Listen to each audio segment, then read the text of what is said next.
What is Crip theory? Also, something that we're in the project of inventing, but Crip theory is a multifaceted analytic, again, for approaching culture from a perspective that centers disabled experiences, embodiments, and movements. I think that Crip theory has often been driven by queer Crips, though it is, of course, an analytic that is in development across disabled and queer communities. But I do think that from the work of, say, Eli Clare or Carrie Sandall on, Crip theory has had a real resonance for queer Crips who were looking for languages that were similar to the languages of queerness. And queerness, what does it do? It describes the slipperiness of desire and sexuality and affection and interactions that are bodily interactions about desire. Queerness captures all of that.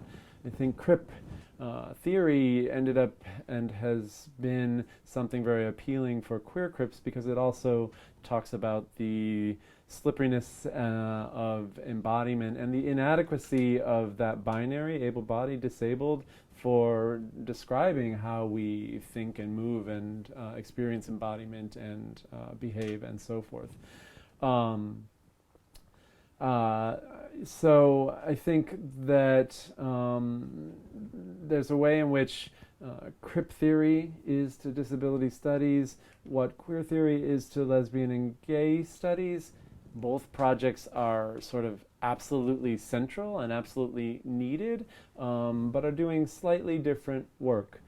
One thing that I think Crip theory does that's slightly different work is play with identity in new kinds of ways. So if disability studies often has been about affirming in absolutely central and important ways disability identity, Crip theory is about sort of working with identity and against it simultaneously. So identity becomes both something that we take on and use politically, but also resist for many reasons, not least the need to forge coalitions across multiple identities. So those are some of the things that Crip theory Very is. interesting. May I ask you what is ableism? I think ableism functions similarly to its cousins, homophobia, racism, sexism. On a basic level, ableism is about sort of forms of exclusion that get codified and naturalized in various systems of power. So I would be in the camp that doesn't see ableism as just about individual opinions, though certainly people have individual opinions that are discriminatory towards people with disabilities.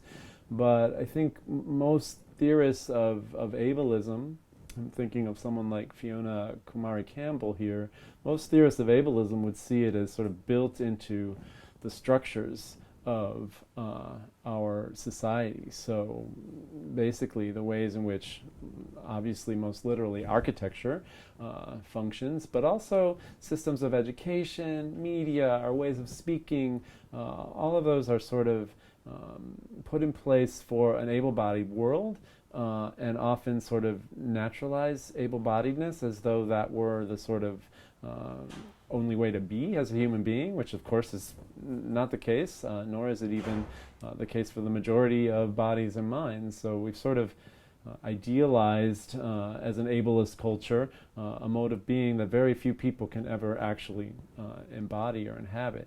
What is the reason for that? Um, that's a good question. If you think about what I just said about ableism's cousins, What are the reasons for racism? What are the reasons for sexism? What are the reasons for homophobia? On some basic level, a powerful group in each case has benefited from the privileges of a system that gives them more power. So sexism is a form of not only exclusion but oppression of women, and that system has benefited men. Ableism comes from the attempt of certain groups of people to shore up their power and to exclude others. But the reasons that it continues, I think, are often elusive. In a location like Sweden, or in many sort of liberal communities in general, people don't necessarily intend to exclude or discriminate or have negative attitudes, but because ableism is so elusive and, as I said, is in our very language, in the very spaces we move through, often ableism is reproducing divisions and exclusions even without intention. Yeah.